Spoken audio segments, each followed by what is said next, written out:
सर्व श्रोत्यांना आमच्या या सर्व वकिलांतर्फे नमस्कार। आज हा परिसंवाद घडवून आणण्यामध्ये फार कमी वेळ होता, परंतु आमच्या सर्व मित्रांनी, सर्व ज्येष्ठ मित्रांनी ताबडतोब होकार दिल्यामुळे आज हा परिसंवाद इथे आयोजित होत आहे। मी माझं काम सुरू करण्यापूर्वी आपल्याला विनंती करील की आपल्याला कायद्याविषयक कोणतेही प्रश्न विचारायचे असल्यास कृपा करून ते लेखी पाठवावे। सुरुवातीला आम्ही प्रत्येक तज्ज्ञ वकिलांकडून एका विशिष्ट विषयावर काही वेळ बोलणार आहोत आणि त्यानंतर तुमच्याकडून आलेल्या प्रश्नांची आम्ही उत्तर देणार आहोत। मी सर्वप्रथम माझ्या सर्व सहकारी मित्रांची ओळख करून देतो। श्री काका घुगे। काका घुगे हे महाराष्ट्र बार काउन्सिलचे माजी अध्यक्ष आहेत। ते सध्या सदस्य आहेत। नाशिकमधले एक ज्येष्ठ वकील आहेत। सहकारी क्षेत्रामध्ये त्यांनी भरपूर काम केलेलं आहे। माझे दुसरे मित्र श्री भास्करराव पवार, आमच्या नुकत्याच नाशिक बार असोसिएशनच्या निवडणुकीमध्ये ते नवनिर्वाचित अध्यक्ष आहेत। त्यांनी सरकारी वकील म्हणून अनेक वर्ष काम केलं आहे। त्यांनी चालवलेले अनेक खून खटले अतिशय गाजलेले आहेत। त्यानंतर मी विनंती करतो श्री माने, श्रीधर माने, हे आमचे आपल्या जिल्ह्याचे सरकारी वकील आहेत। यांनी अनेक वर्ष अगोदर सहाय्यक सरकारी वकील म्हणून काम केलं आहे आणि सध्या ते जिल्हा सरकारी वकील म्हणून काम करीत आहेत। त्यानंतर मी ओळख करून देतो ॲडव्होकेट दिलीप रामचंद्र शिंदे। हे सिनियर ॲडव्होकेट आहेत आणि विशेष म्हणजे महानगरपालिकेच्या पॅनलवर आत्ता जेवढे वकील आहेत त्या सगळ्यामधले ते ज्येष्ठ वकील आहेत। अविनाश भिडे, आमच्या तरुण वर्गातील फौजदारी कायद्यातील निष्णात वकील म्हणून त्याने अल्पावधीतच नाव मिळवलेलं आहे। ॲडव्होकेट प्रेरणा देशपांडे, या स्त्रीविषयक कायद्यामध्ये आणि स्त्रियांच्या प्रश्नांमध्ये कायदेशीर विषयक जितकी मदत करता येणं शक्य आहे तितकी करत असतात। आता मी माझा कार्यक्रम सुरू करतो। सुरुवातीला मी सर्वप्रथम श्री काका घुगे यांना विनंती करतो की त्यांनी bar council of Maharashtra and Goa म्हणजे वकिलांच्या संघटनेची जी राज्यस्तरावरची जी संघटना आहे तिचे ते अध्यक्ष होते आणि सध्या सदस्य आहेत। तर या संघटनेचा आणि न्याय खात्याचा आणि जनतेचा काय संबंध आहे या विषयावर ते आपल्याला सांगतील।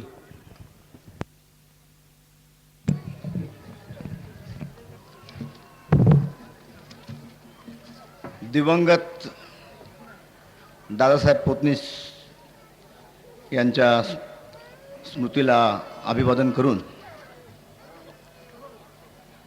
आपल्या वसंत व्याख्यानमालेचे संयोजक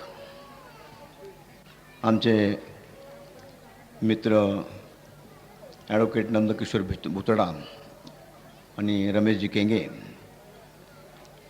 यांनी हे जे वकिलांचा परिसंवाद आयोजित केला आहे आणि त्यानिमित्त त्यांनी मला महाराष्ट्र व गोवा बार काउन्सिल आणि न्यायव्यवस्था याबाबत काही विचार मांडण्याची विचारणा केली आणि त्या माध्यमातून मी माझे विचार आपल्यासमोर मांडत आहे। महाराष्ट्र आणि गोवा बार काउन्सिल ही सेंट्रल गव्हर्नमेंटचा ॲडव्होकेट ॲक्ट आहे। त्या ॲडव्होकेट ॲक्टच्या माध्यमातून ही स्टॅट्युटरी बॉडी निर्माण केली जाते आणि महाराष्ट्र आणि गोव्याच्या जवळजवळ 70,000 वकिलांमधून जे 25 आमचे काउन्सिलर निवडून जातात आणि त्यामधून ही बॉडी ॲडव्होकेट ॲक्टच्या माध्यमातून काम करत असते। महाराष्ट्र आणि गोवा बार काउन्सिल ही वकिलांची काउन्सिल आहे आणि त्या माध्यमातून वकिलांवरती शिस्त ठेवण्याचं काम, तसंच न्यायदानामध्ये जर काही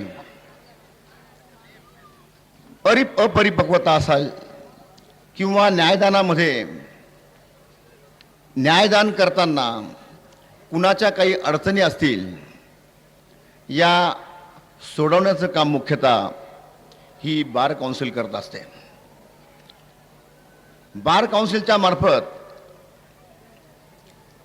आम्ही नेहमी सरकारकडे अशी मागणी करत असतो की सध्याच्या काळामध्ये जनतेला हितावं असे कोणते कायदे केले पाहिजेत,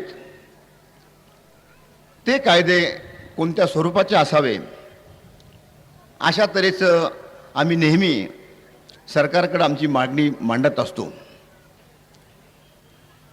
विशेषतः बार काउन्सिल मार्फत ज्या वेळेला आमचा एखादा वकील कोर्टात काम करतो, मित्रांनो, मी आपल्याला एक निश्चित सांगू इच्छितो की जसा प्रत्येक कुटुंबाला एक डॉक्टर असतो, फॅमिली डॉक्टर, तसा प्रत्येक कुटुंबाला वकील नसतो. परंतु जर कोर्टात जाण्याची वेळ आली तर आपल्याला वकिलाकडे जावं लागतं. मी मुख्यतः वकील ही जी कल्पना आहे, ही वकील कल्पना कशी तयार झाली या बाबतीत आपल्याला थोडक्यात सांगतो. पूर्वीच्या काळी राजांचा ज्यावेळेला राजेशाहींचा काळ होता, त्यावेळी देखील न्याय व्हायचा, त्यावेळी देखील त्यांचे न्यायाधीश असायचे. परंतु जर न्यायाधीश आणि राजा यांना जर कायद्याची काही अडचण आली तर ज्याला कायदा माहीत असेल अशा माणसाचा सल्ला ते घेत असेत आणि त्याला नियोगी म्हणायचे. पण पूर्वीच्या काळी ज्या माणसाला कायदा माहीत असेल असाच मनुष्य तो त्या राजाला किंवा त्या न्यायाधीशाला सल्ला देत असेल. त्यावेळेला असा एक कायदा होता की ज्याला कायदा माहीत नसेल अशा माणसाने जर वकिली केली तर त्याला शिक्षा होत असे.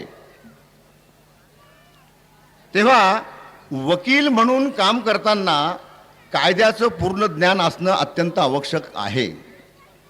एखाद्या वकिलाला त्याने तुमची केस घेतली आणि त्याला कायद्याचं ज्ञान नाही आणि त्यांनी तुमची केस चालवली आणि त्यांनी तुमचं नुकसान केलं तर हे त्या वकिलाच्या नैतिकतेमध्ये बसत नाही.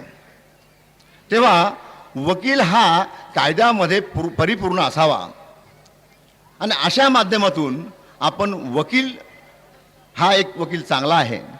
कोर्टामध्ये आपण जाता, कोर्टामध्ये सगळेच वकील काळे कोट घालतात, सगळेच काळे कोट घालतात म्हणून सगळेच वकील चांगले आहेत का? असं घडत नाही. आता काळे कोट हे तरी का आले? आपण ही जी न्यायव्यवस्था आहे, ही न्यायव्यवस्था आपण इंग्रजांनी आपल्याला दिलेली न्यायव्यवस्था आहे. आपला देश स्वातंत्र्य मिळाल्यानंतर आमचा वकिलांचा कोट काळा आणि आमच्या गळावरती बँड्स, अशा तऱ्हेने आमचा ड्रेस तयार कोणी केला? तो तर इंग्रजांनीच केला होता. परंतु आपल्या सरकारने स्वातंत्र्य मिळाल्यावर देखील तीच न्यायव्यवस्था पुढे चालू ठेवली. खऱ्या अर्थानं मी स्पष्टपणे सांगू इच्छितो, त्या इंग्रजांच्या ड्रेसचं आता काही काम नाही आहे. वकिलांचा ड्रेस हा आपण आपल्या परीनं दुसरा ड्रेस करायला काही हरकत नाही. आणि तसा देखील एक विचार आमच्या बार काउन्सिल पुढे आलेला आहे आणि त्या दृष्टिकोनातून देखील बार काउन्सिल आमचा प्रयत्न करते. मित्रांनो, वकिलीच्या माध्यमामधून आणि न्यायव्यवस्थेच्या माध्यमामधून आपण ज्या वेळेला कायद्याच्या कोणत्या तरी अडचणीमध्ये येतो त्यावेळेला आपल्याला कोर्टात जावं लागतं. कायदा तुमच्या बाजूने आहे की नाही हे काम कोर्टात गेल्यानंतर तो वकील करत असतो. आपल्याला माहीत आहे, आपण आपल्या पुराणामध्ये महाभारतामध्ये ज्या वेळेला दुर्योधन त्याची आई गांधारीकडे मला आशीर्वाद दे असं म्हणाव्यास गेला होता, त्यावेळेला ती म्हणाली होती की यथो धर्म तथो जया. धर्म म्हणजे कायदा, आणि ज्याच्या बाजूने कायदा असेल त्याचा न्याय होईल, अशा तऱ्हेनं तो आशीर्वाद तिने दिला होता. तेव्हा मित्रांनो, ज्या ज्या वेळेला तुम्हाला कोर्टामध्ये जायची वेळ येते त्यावेळेला आपण आपल्या कायद्याच्या संकल्पनेमध्ये आपण कायदेशीर वागलो की नाही, किंवा कायद्याच्या पलीकडे जाऊन जो वागेल त्याच्या बाजूने न्याय झाला नाही पाहिजे, अशी खऱ्या अर्थानं कोर्टाची संकल्पना असते. आज कोर्टामध्ये आपण केस दाखल केली आणि तुमच्या बाजूने कायदा असून देखील न्याय होत नाही, अशा अनेक तक्रारी, न्यायाधीशांच्या विरुद्ध देखील तक्रारी बार काउन्सिलकडे येतात. परंतु आता या बाबतीत बोलायचं झालं तर न्यायालयामध्ये देखील भ्रष्टाचार आहे असं जे बोललं जातं ते तितकेसं काही खरं नाही आहे. इतर क्षेत्रामध्ये फार मोठा भ्रष्टाचार आहे, न्यायालयामध्ये नाही असं मी म्हणणार नाही. परंतु मी एक आपल्याला सांगतो की न्यायालयामध्ये तुम्ही ज्या वेळेला जाल त्यावेळेला तुमचा वकील त्याचं ज्ञान आणि त्याने तुमच्यासाठी जर कष्ट उपसले तर निश्चितच तुमच्या बाजूने न्याय होऊ शकतो. तेव्हा आपण ज्या वेळेला कोर्टात जाल त्यावेळेला ही खऱ्या अर्थाने दखल घेतली पाहिजे. आज आपल्या लोकशाहीमध्ये न्यायालयाचं काम जे चालतंय ते न्यायालयाचं काम चालताना मी आपल्याला थोडक्यात आता एक उदाहरण देऊ सांगतो की गेले 50 वर्षामध्ये आपली न्यायालय आमची जी तुम्ही नाशिक कोर्टात गेलात 100 वर्षापूर्वी जे न्यायालयाची बिल्डिंग बांधली त्यानंतर नवीन बिल्डिंग कधी बांधली गेली नाही. तिथे पूर्वी 8 कोर्ट बसायचे, आता 24 कोर्ट बसतात. तुम्ही आल्यानंतर तुम्हाला तिथे बसायला जागा नाही, पाणी प्यायला जागा नाही, तुमचं वाहनं पार्किंगला जागा नाहीत, अशी अवस्था आपल्याला दिसते. ती का दिसते? एक लक्षात ठेवा की न्यायालयाच्या सुविधा देण्याची जबाबदारी सरकारची आहे. सरकार न्यायालयाच्या सुविधा देत नाही. रेस्ट हाऊसमध्ये तुम्ही जा, 50 वर्षापूर्वी रेस्ट हाऊसमध्ये फक्त 4 सूट होते, आता 60-70 सूट झालेले आहेत, कारण तिथं पुढाऱ्यांना राहायला सुविधा पाहिजे. तुम्ही अशा तऱ्हेचा विचार करा की न्यायालयाची बाबतीमध्ये काटकसर का केली जाते. त्याचं कारण असं आहे की न्यायालय ही सरकारच्या विरुद्ध न्याय देतात, सरकारला त्रासदायक काम करतात. असा मुलाच्या किंवा मुलीच्या विरुद्ध आईवडिलांनी म्हणजे परिस्थिती आहे की त्यांना काही उत्पन्नाचं साधन नाही, ते परावलंबी आहेत, तरी त्यांनी त्या परिस्थितीमध्ये देखील फारशा केसेस केलेल्या आढळत नाही. यासाठी मी आपल्याला एक गोष्ट लक्षात आणून देतो की आत्ताच माने साहेबांनी सांगितल्याप्रमाणे जर त्या केसमध्ये सुद्धा वकील लावण्याची जर ऐपत नसेल तर त्या केसमध्ये सुद्धा वकिलांची नेमणूक सरकारतर्फे केली जाते आणि त्या वृद्ध माणसांचा हक्क त्यांना मिळवून देता येतो. धन्यवाद. आता पुढचा महत्त्वाचा प्रश्न, आता माझ्या शेजारी बसलेले माझे ज्येष्ठ मित्र श्री भास्करराव पवार हे अनेक वर्ष सरकारी वकील होते. त्यांनी अनेक खटले चालवलेले आहेत सरकारच्या वतीने आणि अनेक खटल्यांमध्ये आरोपींना शिक्षा झालेली आहे. त्यांनी आजपर्यंत हा लौकिक मिळवलेला आहे. नेहमी असं म्हटलं जातं की सरकारी वकिलांनी दुर्लक्ष केल्यामुळे आरोपी सुटले, किंवा बऱ्याच वेळा असं म्हटलं जातं गावातील लोकांना माहीत असतं की हा यानेच खून केलेला आहे तरी तो सुटतो. त्याचं कारण की त्याच्या वकिलाचं कौशल्य असतं, तसं सरकारी वकिलांचं निष्काळजीपणा देखील असतो. त्यामुळे बऱ्याच वेळेला आरोपी सुटतात. कायद्याचं असं म्हणणं आहे की 10 आरोपी सुटले तरी चालतील, परंतु एक निरपराध माणूस हा कोर्ट जेलमध्ये जायला नको, परंतु ह्या तत्वामुळे अनेक अडचणी निर्माण होतात.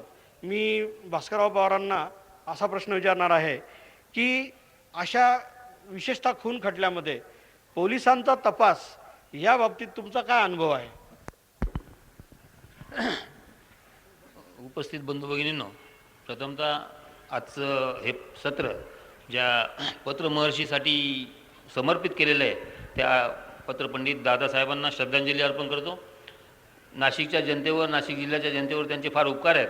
मला स्वतःला 47 साली वाचायला शिकलो, ते पहिल्यांदा गावकरी वाचायला शिकलो आणि तेव्हापासून आज तागायत एकाही दिवशी जर गावकरी वाचला नाही तर मला झोप येत नाही किंवा अन्न गोड लागत नाही.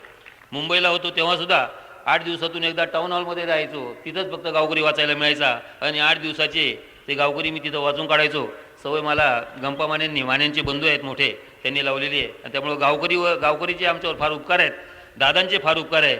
मी त्यांना श्रद्धांजली, खरं म्हणजे तो त्यांचा विषय एक स्वतंत्र भाषणाचा होईल. दादांची माहिती नरपंतांनी सांगितली, ती त्रोटक कमी झाली, परंतु या शहरावर, जिल्ह्यावर दादांचे असंख्य उपकार आहे. वृत्तपत्र सृष्टीवर त्यांचे उपकार आहे आणि म्हणून मी पहिल्यांदा त्यांना श्रद्धांजली वाहतो. दुसरा जो प्रश्न, खरं म्हणजे भाषणाची पद्धत अशी आहे की चालल्याप्रमाणे बसूनच बोलायचं होतं, परंतु जागेचं महत्त्व असतं किंवा परिस्थितीचंही महत्त्व असतं. उभं राहिल्यावर जरा जास्त बोलता येतं असं मला वाटतं आणि म्हणून मी उभेनीच त्या प्रश्नाचं उत्तर देतो. बुतळासाहेब, केसेस अनेक होत असतात, ह्या सगळ्या केसेस खऱ्याच असतात असं नाही आणि म्हणून ब्रिटिशांनी जो कायदा केलेला आहे अतिशय उत्तम कायदा आहे, इंडियन पिनल कोड, भारतीय दंडविधान संहिता आणि क्रिमिनल प्रोसिजर कोड. इथं त्यांचं मूळचं तत्व असं आहे की 100 गुन्हेगार सुचले तरी चालतील, पण एकाही निरपराध माणसाला शिक्षा होऊ नये हा त्यातला महत्त्वाचा हेतू असतो आणि म्हणून आपण पाहतोय की कायद्याच्या पळवाटा, वकिलांचे युक्तिवाद, वकिलांची हुशारी त्या आरोपींना सुटायला कारणीभूत होते.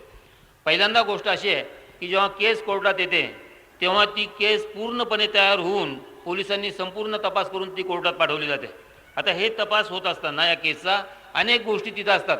पाहणारे साक्षीदार असतात, काही न पाहणारे साक्षीदार, परंतु परिस्थितीच्या स्वरूपाने असे साक्षीदार असतात की जे परिस्थिती त्याला अशी दाखवतात. मी शेवटच्या वेळी पाहिलं तर ते दोघं बरोबर चालले होते आणि त्याच्यानंतर तो दिसला नाही. परिस्थिती ज्यांना पुरावा आहे, लास्ट सीन टुगेदर, तेव्हा अशाही काही केसेस असतात ज्या केसमध्ये प्रत्यक्ष पुरावा असतो.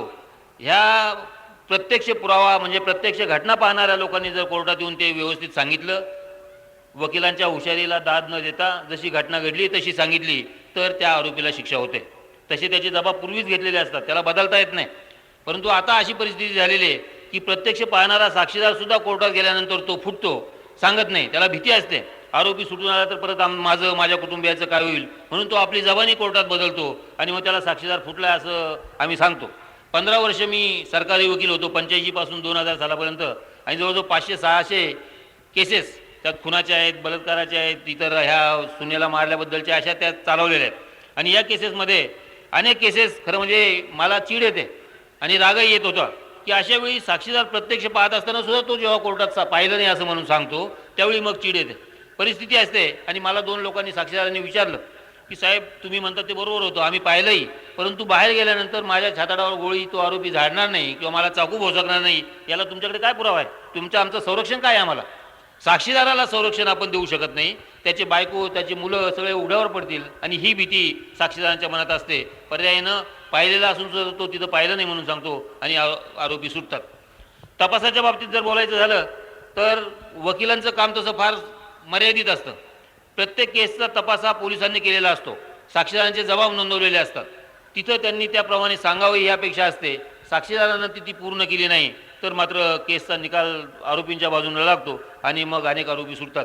मी ज्या केसेस चालवल्या त्या केसेसमध्ये अनेक वेळा अतिशय चिडण्याचा, प्रसंगी आजारी पडण्याचा सुद्धा प्रसंग माझ्यावर आला. ब्लड प्रेशर वाढायचं आणि खूप त्रास आपल्यालाच करून घ्यायचो. मला लोक सांगायचे, माझे मित्र नंदकुमार सारखे, किंवा इतका त्रास तुम्ही करून घेऊ नका, हे चालत राहणार. आणि चालत राहणार म्हणजे काय चालणार? चिड येते, पण त्याला काही विलाज नसतो. शेवटी कोर्ट तिथं असतं आणि न्यायाला मदत आम्हाला करायची असते. अशा पद्धतीने चाललेलं असतं. पोलिसांचा तपास जर पोलिसांनी जर ठरवलं एखाद्या केस उघड करायची किंवा आरोपींना पकडायचं तर ते करू शकतात. अत्यंत उत्तम असं पोलीस खातं आपलं आहे, परंतु फक्त त्यांनी ते मनावर घेतलं पाहिजे. त्यांनी जर खालूनच काही चुका, काही अनेक गोष्टींसाठी करत आल्या तर मात्र त्या केसचं काही भवितव्य बरोबर राहत नाही आणि असे आरोपी सुटतात. पर्यायानं आरोपी सुटला की वकिलांनी लक्ष घातलं नाही, हे मानवी स्वभाव आहे. जो हरतो तो म्हणतो माझ्या वकिलानं काम चांगलं केलं नाही. दिवाणी दाव्यांमध्ये सुद्धा किंवा फौजदारी केसेसमध्ये सुद्धा परंतु तिथं कोणत्या कोणत्या गोष्टींना तोंड द्यावं लागतं हे आपण प्रत्यक्षात जेव्हा कोर्टात जातो त्यावेळी आपल्याला कळतं आणि फार त्रासाचं असतं. पोलिसांनाही दोष देऊन चालत नाही किंवा वकिलांनाही दोष देऊन चालत नाही. साक्षीदारांनी पुरावा व्यवस्थित दिला की त्यात शिक्षा होते, पुरावा चांगला दिला नाही, फुटले किंवा दुर्लक्ष केलं तर त्याच्यात ते आरोपी सुटतात. त्यामुळे पोलिसांवर दोष देता येत नाही. भास्करराव, एखादा चांगला पोलीस तपास झाला असा एखादा खटला तुम्ही चालवलेला असा एखादा सांगू शकता हो. शॉर्टमध्ये? मी तसा कळवणची केस आहे, नावं घेणं काही बरोबर नाही कारण त्याच्यात ते अपील झालेलं आहे. त्या केसमध्ये एका विवाहित स्त्रीचा अगदी 5-7 दिवसातच मृत्यू झाला आहे सासरला आल्यानंतर. आणि तिनं ती केस रंगवली अशी की तिनं आत्महत्या केली. प्रत्यक्षात ती आत्महत्या नव्हती. तिला अगोदर मारलं आणि दुसऱ्या मजल्यावरच्या माडीला तिचं प्रेत त्या दोऱ्यामध्ये अडकून टांगून दिलं. ते टांगलेलं अशा स्थितीत होतं की जेव्हा तो पंचनामा झाला तेव्हा त्या स्त्रीचे पाय हे जमिनीला टेकलेले होते, अंगठे. आता जर अंगठे जमिनीला टेकलेले असेल तर ती स्त्री गळफास घेऊन मरणारच नाही. उघड आहे. आपण थोडं जर कॉमन सेन्स डोकं चालवलं तर आपल्या लक्षात येईल की फास केव्हा बसतो, जेव्हा पायाखाली काहीच नसते तेव्हा. जेव्हा टांगला जातो माणूस तेव्हा फास बसेल. पाय जर जमिनीला टेकलेले असेल तर ती आत्महत्या कशी होईल? आत्महत्या होणार नाही. तो खूनच होता. त्यांनी तिला मारलं आणि मग भास निर्माण करायचा म्हणून तिथं ते तिला टांगून देण्याची हुशारी त्यांनी केली होती. त्यांची हुशारी ती सफल झालेली नाही. पोलिसांनी तपास चांगला केला होता. तिथे जर फक्त हे एक वाक्य नसतं की तिचे पाय जमिनीला अंगठे टेकलेले होते, एवढं जर नसतं तर ती सुटली असती केस पूर्णपणे. तेव्हा पोलिसांनी जर व्यवस्थित काम केलं, तपास चांगला केला तर त्यात शिक्षा होऊ शकते. दुसरी एक आणखीन चांगली केस तशाच प्राध्यापिका शालिनी बच्चाव म्हणून तिचाही असाच खून झालेला होता आणि तिचं नवऱ्याने तिला पैशांसाठी ते जाळून मारलेलं होतं. त्याही केसचा तपास फार चांगला केला होता आणि या दोन्ही केसेस फार चांगल्या झालेल्या आहेत. नाशिकची एक केस खूप चांगली आहे, औरंगाबाद रोडवर घडलेली. त्यात ती पत्नी आणि तिची 4 वर्षाची मुलगी. खरं म्हणजे मला फार त्रास झाला होता त्यावेळी. मीच आपला चिडून गेलो होतो आणि फारच त्रास झाला होता. ॲडमिट व्हावं लागलं होतं इतक्यापर्यंत पाळी. त्या मुलीला म्हणजे बायकोवर रॉकेल टाकून पेटवलं आणि 4 वर्षाची मुलगी तिच्या अंगावर लुटून दिली. बाई आणि मुलगी दोघी त्यात जळून मेल्या आणि ती केस चाललेली आहे. आता काय वस्तुस्थिती काय असेल, सत्य काय असेल, शेवटी एकच परमेश्वर आणि तो जो करतो तो आणि जे भोगतं ते यांनाच माहिती आहे. त्यामुळे आपल्याला त्याच्याविषयी जास्त भाष्य करता येत नाही. याच संदर्भात अजून एक महत्त्वाचा प्रश्न मला विचारायचा आहे. असं नेहमी लोकांना म्हणजे जे बळी असतात, समजा एखादी मुलगी जी सून झालेली असते ती जेव्हा अशी मारली जाते त्याला तिचे आईवडील हे खूप दुःखी होतात आणि त्यांना असं सतत वाटत असतं की सरकारी वकील, कारण ही जी काही केस चालते खून खटल्याची किंवा याची, तर ती सरकारतर्फे चालवली जाते. तिथे काही खाजगी वकील देता येत नाही. तर नेहमी अशी भीती असते की सरकारी वकील खरोखर आपली बाजू व्यवस्थित मांडेल का, ह्या भीतीपोटी ते लोक आणखी दुःखी होत असतात.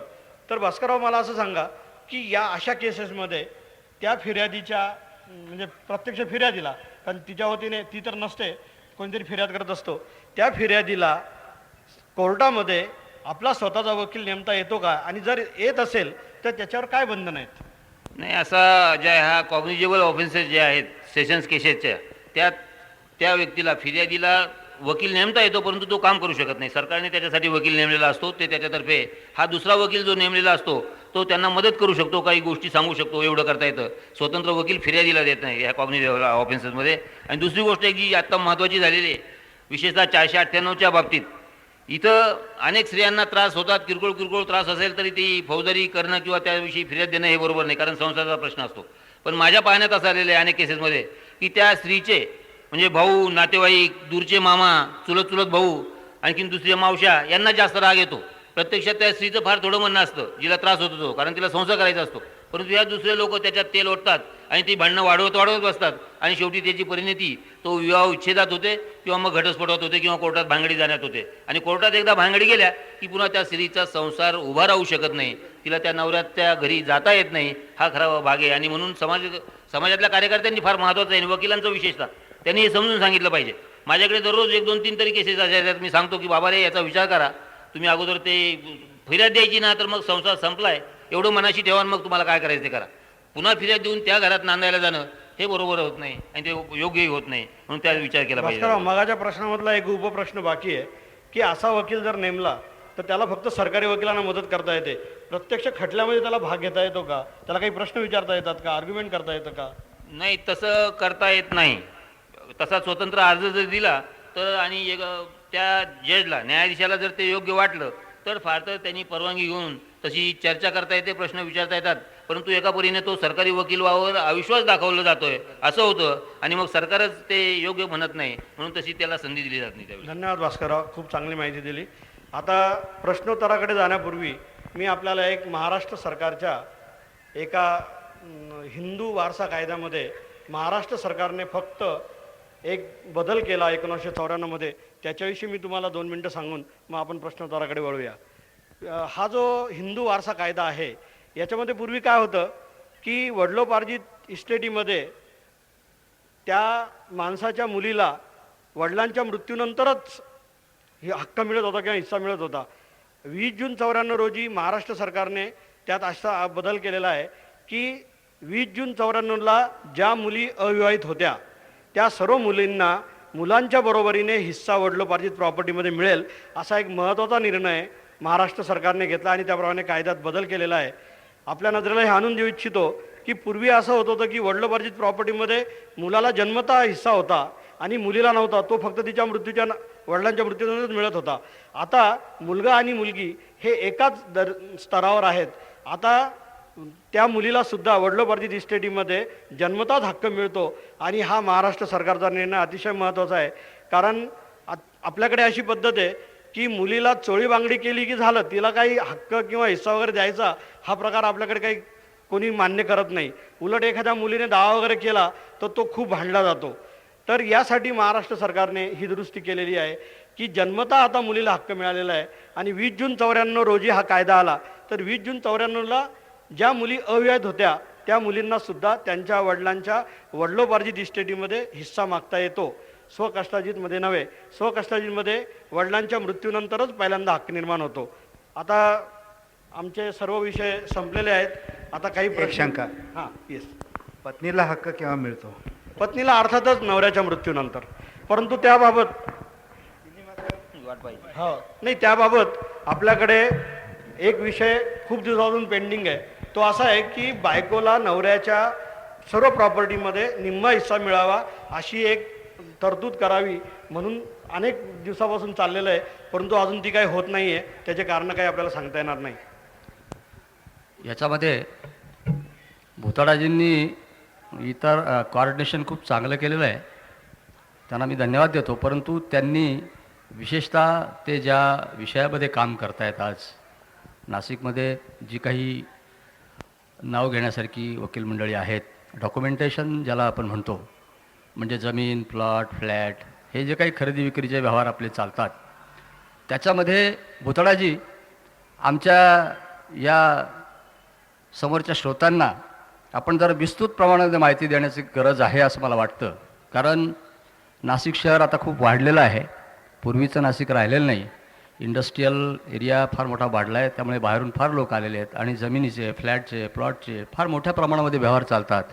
आणि त्याच्यामध्ये असं निदर्शनाला येतं की बरेचशा व्यवहारामध्ये आमच्या लोकांची फसवणूक केली जाते. कुठेतरी सोसायटी होते, कुठेतरी फ्लॅट बुक करतो, पैसे देतो, नंतर तो फ्लॅट तो दुसऱ्याला विकतो. अशा अनेक गोष्टी आहेत. मला असं वाटतं, मला काय म्हणायचं आहे ते आपल्या लक्षात बहुतेक आलं आहे. तेव्हा आपण डॉक्युमेंटेशनच्या बाबतीमध्ये, जमिनीच्या, प्लॉटच्या, फ्लॅटच्या बाबतीमध्ये काय काळजी घेणं गरजेचं आहे. आणि अशा प्रकारे जर वाद निर्माण झाला किंवा त्यांनी जर आपल्या एखादी प्रॉपर्टी आपण घेतली असेल आणि ती जर दुसऱ्याला दिली असेल किंवा आपल्याला देण्याचं नाकारलं असेल तर या संदर्भामध्ये आमच्या श्रोत्यांना आपण काही मार्गदर्शन करा की काय काळजी घेणं गरजेचं आहे. मी आमचे कार्याध्यक्ष जे आहेत त्यांच्या विनंतीचा अवेअर करू शकत नाही. मी आपल्याला थोडक्यात माहिती देतो. आता 2 प्रश्न आपल्यापुढे नेहमी असतात की फ्लॅट घेताना आणि प्लॉट घेताना, फ्लॅट विकत घेताना आणि प्लॉट विकत घेताना जी काही फसवणूक होते त्यासाठी आपण काय काळजी घेतली पाहिजे. सर्वप्रथम मी आपल्याला प्लॉटबद्दल सांगतो.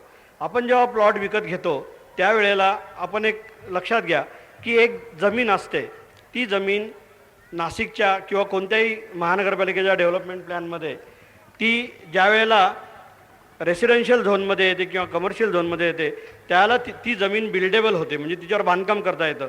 त्या ठिकाणी प्लॉट्स निर्माण करण्यासाठी 3 स्टेजेस आहेत. पहिली स्टेज अशी आहे की तो डेव्हलपर किंवा तो जमिनीचा मालक हा महानगरपालिकेकडे टेंटेटिव्ह लेआउट प्लॅन म्हणजे तात्पुरता लेआउट प्लॅन मंजुरीसाठी सादर करतो. तो मंजूर केला जातो. तो मंजूर केल्यानंतर त्यातल्या सर्व अटी आणि शर्ती ह्या पूर्ण केल्यानंतर फायनल लेआउट प्लॅन मंजुरीसाठी दिला जातो. आता आपण बघितलं, आपल्याला आठवत असेल की पूर्वी नाशिक महानगरपालिका येण्यापूर्वी असं होत होतं की हे फायनल लेआउट करताना नगरपालिका रस्त्याचे, विजेचे आणि इतर सगळे पैसे भरून घेत असे आणि रस्ते मात्र तयार होत नसेत.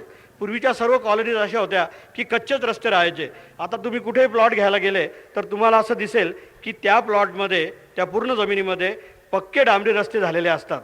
तर ह्या सर्व गोष्टी पूर्ण झाल्याखेरीज फायनल लेआउट प्लॅन मंजूर केला जात नाही आणि फायनल लेआउट प्लॅन मंजूर झाल्यानंतर मग तो प्लॉट बिल्डेबल होतो. त्याला अजून एक गोष्टीची गरज असते, ती म्हणजे बिनशेती परवानगीची. तेव्हा प्लॉट घेताना आपण टेंटेटिव्ह लेआउट, फायनल लेआउट आणि बिनशेती ह्या 3 गोष्टी तपासून पाहिल्या पाहिजे. त्यानंतर महत्त्वाची गोष्ट, दोन्ही केसमध्ये फ्लॅट अगर प्लॉट, याच्यामध्ये आपल्याला प्लॉट घेण्याचं एकदा ठरलं की आपण वकिलांच्या मार्फत वर्तमानपत्रात जाहीर नोटीस द्यायला पाहिजे. कारण अशा अनेक गोष्टी असतात की ज्या रेकॉर्डवर येत नाही. सर्वच डॉक्युमेंट हे रजिस्टर केले जात नाही. त्याला आणखी असे काही व्यवहार झालेले असले तर सामान्य माणसाला काही कोणालाही कळणं शक्य नसतं. यासाठी तुम्ही प्लॉट घेण्याचं निश्चित केलं की तुम्ही वर्तमानपत्रात वकिलामार्फत जाहीर नोटीस द्या. त्याला जर कोणाची हरकत आली नाही आणि जर वकिलांनी त्या प्लॉटबद्दलचं जे टायटल आहे म्हणजे मालकी हक्क हा बरोबर आहे असं जर आपल्याला सांगितलं तर आपण प्लॉट घेणं हे योग्य होईल. मग त्यामध्ये फसवणूक होण्याचा प्रश्न येत नाही. आता समजा एखादा प्लॉट घेण्याचं तुम्ही ठरवलं आणि किमती वाढतात म्हणून तो मालक किंवा डेव्हलपर तुम्हाला प्लॉटचं खरेदीखत करून देत नाही. त्याला तुम्हाला कोर्टात जाऊन खरेदीखत करून मिळावं म्हणून दावा करता येतो. आता मी फ्लॅटकडे वळेल. फ्लॅटमध्ये सुद्धा या सर्व गोष्टी पाहायला पाहिजे. म्हणजे हा जो प्लॉट असतो त्या प्लॉटवर एक बिल्डिंग होते आणि त्यात फ्लॅट होतात. त्यामुळे पहिल्या 3 गोष्टी मी ज्या सांगितल्या त्या आपल्याला पाहायलाच पाहिजे. त्यानंतर पुढची गोष्ट अशी होते की त्या प्लॉटवर बांधकाम करण्यासाठी महानगरपालिकेकडून बिल्डिंग प्लॅन मंजूर करून घ्यावा लागतो. तो बिल्डिंग प्लॅन मंजूर झालेला असला की त्याच्यासोबत त्याचा नकाशा असतो, बांधकाम नकाशा, आणि त्यामध्ये सर्व तपशील दिलेला असतो की ग्राउंड फ्लोअरला किती फ्लॅट्स आहे, प्रत्येकाचं क्षेत्र किती आहे, त्याच्यामध्ये काय काय सुखसोयी द्यायच्या असतात, हे सगळं त्याच्यामध्ये आलेलं असतं. तर फ्लॅट घेताना मात्र अधिक काळजी घ्यायची असते की फ्लॅट घेण्यापूर्वी तुम्ही त्या बिल्डरविषयी चौकशी करा की ह्या बिल्डरने यापूर्वी किती प्रोजेक्ट केलेले आहे. त्या प्रोजेक्टची बांधकामाची जी परिस्थिती आहे म्हणजे बांधकामाचा दर्जा तो तुम्ही तपासून बघा. तो जर तुम्हाला योग्य वाटला आणि बिल्डरबद्दलचं तुम्हाला लौकिक जर चांगला बघायला मिळाला तरच तुम्ही त्या ठिकाणी फ्लॅट घ्या. कारण ह्या मार्केटमध्ये, फ्लॅट विकण्याच्या मार्केटमध्ये अनेक लोक असे आलेले आहेत की जे अप्रामाणिक आहेत, जे लोकांना अतिशय वाईट दराचे घरं देतात आणि लोकांची फसवणूक करतात. त्यासाठी ग्राहक संरक्षण कायद्यामध्ये तरतूद आहे, परंतु त्यासाठी खूप वर्ष वाया जातात आणि आपल्याला वाईट घर मिळालं या दुःखामध्ये तो मनुष्य आयुष्यभर पस्तावत असतो. तर फ्लॅट घेताना तुम्ही बिल्डरचा नावलौकिक हा सगळ्यात महत्त्वाचा आहे, तो लक्षात घ्या. त्यानंतर कुठल्याही परिस्थितीत फ्लॅट घेताना अगर प्लॉट घेताना माझी अशी विनंती आहे की वकिलांचा सल्ला घेतला की जे करू नका. कारण कुठल्याही माणसाला असा निर्णय घेणं शक्य नाही की ह्या फ्लॅटचं अगर प्लॉटचं टायटल हे क्लिअर आहे की नाही. त्यामुळे तो विषय वकिलांच्या मार्फत तपासला जातो. परंतु तुम्हाला माहितीसाठी सांगतो की बिल्डिंग प्लॅन मंजूर झालेला असेल तर त्याप्रमाणे बिल्डिंग बांधली जाते आणि बिल्डिंग जर बिल्डिंग प्लॅनप्रमाणे बरोबर बांधली असेल तरच महानगरपालिका बांधकाम पूर्णत्वाचा दाखला, ज्याला कंप्लिशन सर्टिफिकेट मिळतं म्हणतात, ते देतं. म्हणजे बऱ्याच वेळेला अशा केसेस घडलेल्या नाशिकमध्ये की खाली पार्किंग ठेवलेलं नियमाप्रमाणे बिल्डिंग कंप्लिशन घेऊन टाकलं आणि नंतर बिल्डरने त्या ठिकाणी फ्लॅट बांधून लोकांना विकून टाकले. आता त्या ठिकाणी असा प्रश्न येतो की कॉर्पोरेशन ते पाडायला येतं, त्याला ग्राहक म्हणतो की माझी काय चुकी, माझी फसवणूक झाली. परंतु महानगरपालिकेला त्यांचं कर्तव्य बजावायचं असतं. त्यामुळे असे बेकायदेशीर झालेले बांधकाम हे तोडले जातात, त्या लोकांचे पैसे बुडले जातात. तो वसूल करून बिल्डरकडून वसूल करील हा भाग नंतरचा, त्या बिल्डरकडे काही असेल तर वसूल होईल. तेव्हा बिल्डिंग प्लॅन जो मंजूर होतो त्या बिल्डिंग प्लॅनच्या सोबत जे कमेन्समेंट सर्टिफिकेट असतं म्हणजे बांधकाम सुरू करण्याबद्दल सर्टिफिकेट, ते सुद्धा वाचणं आवश्यक आहे. आणि त्याच्यावरून सगळं ठरतं की या बिल्डिंगमध्ये कोणकोणत्या प्रकारचं बांधकाम हे अनुज्ञेय आहे किंवा ज्याची परवानगी दिलेली आहे. त्यानंतर फ्लॅटच्या बाबतीत सुद्धा मी असं म्हणेन की आपण शक्यतो जाहीर नोटीस देऊन तो फ्लॅट घ्यावा. म्हणजे त्या जमिनीबाबत जर कोर्टात काही वाद चालू असले तर त्याची माहिती होते. नाहीतर असं बऱ्याच वेळा होतं की कोर्टात एक वाद चालू आहे, त्या जमिनीवर बांधकामं झाले, लोक राहायला गेले आणि मग त्या सगळ्या लोकांच्या विरुद्ध दावे दाखल झाले आणि तो सामान्य मनुष्य अनेक वर्ष हैराण होतो. त्यामुळे फ्लॅट घेण्यापूर्वी सुद्धा जर तुम्ही पेपरला, वर्तमानपत्रात जाहीर नोटीस दिली तर त्याचा खूप चांगला फायदा होतो. प्लॉट आणि फ्लॅटच्या बाबतीत ही काळजी घ्यायची असते. त्यानंतर विषय येतो दस्तऐवजांचा किंवा लेखांचा. त्यासाठी वकिलांची मदत आपण घेत असतो. त्यामध्ये सगळ्या गोष्टी लिहिल्या जातात आणि त्याप्रमाणे पूर्ण तो डॉक्युमेंट होतो. तो डॉक्युमेंट झाला की तुम्ही त्या पर्टिक्युलर प्लॉटचे किंवा फ्लॅटचे मालक होता आणि तुमचं जे खरेदी खत असतं ते खरेदी खत हे तुमचं टायटल डीड असतं, म्हणजे तुमचा मालकी हक्क दाखवणारा तो एक महत्त्वाचा दस्तऐवज असतो. त्यामुळे ते सुद्धा अतिशय चांगल्या रीतीने लिहिणं जाणं हे अतिशय महत्त्वाचं आहे. त्यासाठी योग्य वकिलांचा सल्ला घेतला तर सगळ्या गोष्टी त्याच्यामध्ये योग्य रीतीने लिहिल्या जातात. मला वाटतं की ही माहिती पुरेशी आहे. केंगे साहेब, ठीक आहे. आता काही प्रश्न आलेले आहेत, त्या प्रश्नांच्या बाबतीत मी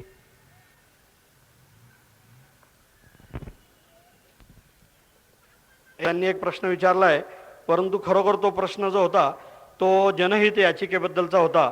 ॲडव्होकेट वशी यांना लिहिलेला प्रश्न असा आहे की भारताची वाढती लोकसंख्या रोखण्यासाठी जनहित याचिका दाखल करून कायद्याने तो रोखण्यात येईल काय? मागच्या काळात कायद्याने सतीप्रथा बंद झालेली आहे. एक पत्नीचा कायदा लागू झाला आहे. पडोशी देश चीनमध्ये वस्तीवाढ रोखण्याचा कायदा सध्या लागू आहे. तसेच वस्तीवाढ थांबविण्यासाठी काय करावे असे आम्हाला मार्गदर्शन करावे विनंती. याच्यात दोन प्रश्न, एक सामाजिक आहे, एक कायद्याचा आहे. तर पहिली गोष्ट अशी की जनहित याचिका या कारणासाठी दाखल करता येईल का, तर त्याचं उत्तर होय आहे. परंतु त्या जनहित याचिकेचं काय होईल हे सांगण्याचं आज तरी अशक्य आहे. कारण जनहित याचिकेमध्ये अनेक कायद्यांचा विचार केला जाईल. आपलं जे राष्ट्र आहे ते अनेक जाती जमातींचं आहे, त्यामुळे अनेक गोष्टींचा विचार करावा लागेल. सर्वांना एकसारखा कायदा लागू करता येईल किंवा काय याबाबत अनेक अडचणी निर्माण होतील. त्यामुळे याचिका दाखल करता येईल हे त्याचं उत्तर आहे. दुसरा प्रश्न असा आला आहे की इंग्रज काळापासून वकिलांचे गणवेश तेच आहे हे योग्य नाही असे म्हटले, मग स्वतः चरखा चालून गांधी खादी का वापरू नये? हा प्रश्न जो आहे म्हणजे गांधीजींचं तत्व मानावं याबद्दल मी ह्या प्रश्नकर्त्याची सहमत आहे. परंतु वकिलांचा कोट काळा का हे काही वकिलांच्या हातात नाही. त्याबद्दल जे काही ठरवलेलं आहे ते कायद्याने जेव्हा बदल होईल त्याच वेळेला ते येईल. परंतु काळा कोट खादीचा घालायला काही अडचण नाही आहे. खादीचा काळा कोट घालता येईल, त्याच्याबद्दल कुठल्याही प्रकारचं बंधन नाही आहे की तो टेरिकॉटचाच असला पाहिजे की उलनचाच असला पाहिजे. तर तसं करता येत असेल, जर खादीचे काळे कोट उपलब्ध करून दिले कोणी तर आम्ही जरूर घालू ते. पुढचा प्रश्न असा आहे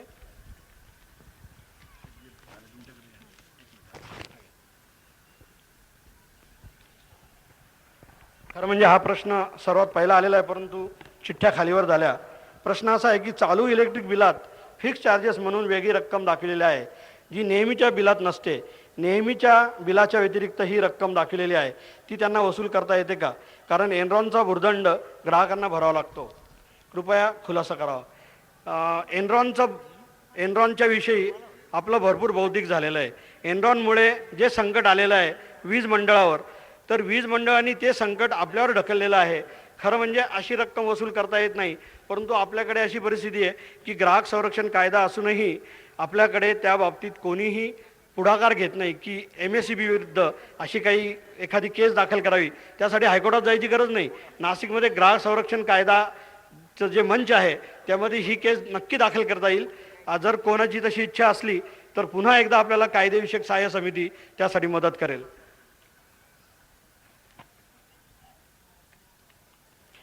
पुढचा प्रश्न असा आहे, कुळ कायद्याचा उपभोग कोणत्या व्यक्ती घेऊ शकतात? आता कुळ कायदा म्हणजे कोणाचा प्रश्न आहे? कारण कुळ कायद्याचा संबंध हा शेतजमिनीशी असतो. शेतजमिनीबद्दल विचारायचं आहे की राहत्या घराबद्दल विचारायचं आहे? कारण ते समजल्याशिवाय ह्या प्रश्नाचं उत्तर देता येणार नाही. हां, शेतजमिनी कुळ कायद्याचा उपयोग 1457ला जो मनुष्य कुळ होता तो कायद्याने त्या जमिनीचा मालक होतो. ही गोष्ट नगरपालिका हद्दीच्या बाहेरच्या सर्व गावांमधली आहे. नगरपालिकेच्या हद्दीच्या बाहेर 1457ला जी व्यक्ती कुळ होती ती त्याच दिवशी जमिनीची मालक होते. आता जर ती मालक झाली 1457ला तर ती कुळ म्हणून उपभोग घ्यायचा प्रश्न येत नाही, कारण ती मालक झालेली असते. आता नगरपालिका हद्दीमध्ये 1457ला जे कुळ होते ते मालक झाले नाही, परंतु त्यांचा कुळ हक्क कायम आहे. आणि जोपर्यंत कुळ कायद्याखालचं कोर्ट हे त्याच्या विरुद्ध कब्जाचा हुकुमनामा करत नाही तोपर्यंत त्याला उपभोग घ्यायचा अधिकार आहे. ट्रस्टची जमीन असेल तर त्यासाठी काही गोष्टी आहेत की ट्रस्टने जर कुळ कायदा आल्यानंतर एका विशिष्ट तारखेच्या आत जर अर्ज केला आणि त्यातून जर सूट मिळावी म्हणून तो अर्ज केला तर ती सूट दिली जाते. त्या केसमध्ये ट्रस्टला त्या जमिनीचा कब्जा मागता येतो, परंतु ती वेळ गेल्यानंतर मात्र ते करता येत नाही.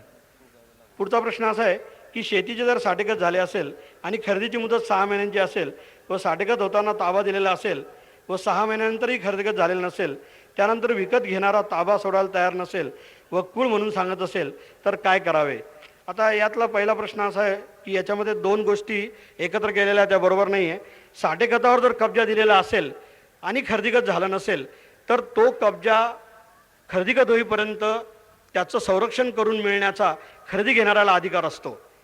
त्यासाठी त्याला कोर्टात जायची गरज नसते. परंतु एखाद्या माणसाने म्हणजे मूळ मालकाने जर त्या कब्जाला हरकत घेतली तर तो माणूस, खरेदी घेणारा माणूस कोर्टात जाऊन त्या कब्जाचं संरक्षण करू शकतो. त्यासाठी मनाई हुकूम मिळू शकतो. आता याच्यातला दुसरा प्रश्न जो आहे की कूळ म्हणून हक्क सांगत असेल तर असा हक्क सांगता येणार नाही. ज्याला साठेखत असतं त्याला कूळ कधीच होऊ शकत नाही. कूळ हा कराराने होत असतो. जेव्हा एक जमीन मालक आणि एक कूळ असे दोघं एकत्र येतात, त्यांची चर्चा होते आणि जमीन मालक ती जमीन वैधीसाठी देतो, म्हणजे कराराने कूळ निर्माण होतो, साठेखताने नव्हे. मी आमच्या वकील वर्गातर्फे आणि या मालेचा वसंतोत्सव अध्यक्ष म्हणून मी आपला ऋणी आहे की आपण आम्हाला सर्व सहकार्य दिलं. मला पुन्हा एकदा इथे हे सांगायचं आहे की आज दादासाहेबांच्या स्मृतीला ही व्याख्यानमाला असताना आणि खरं म्हणजे सुरुवातीला त्यामध्ये आमचा सहभाग नसताना आम्हाला केवळ त्यांच्या कृपेनेच आज हे इथे पाहायला मिळालं आहे. दादासाहेबांनी आयुष्यभर जे केलं की त्यांनी लोकांसाठी, लोकांच्या हक्कांसाठी खूप काही केलं, त्याचा एक छोटा भाग आम्हाला आज करायला मिळाला. याबद्दल मी वकील म्हणून वसंत व्याख्यानमालेच्या लोकांचे आभार मानतो.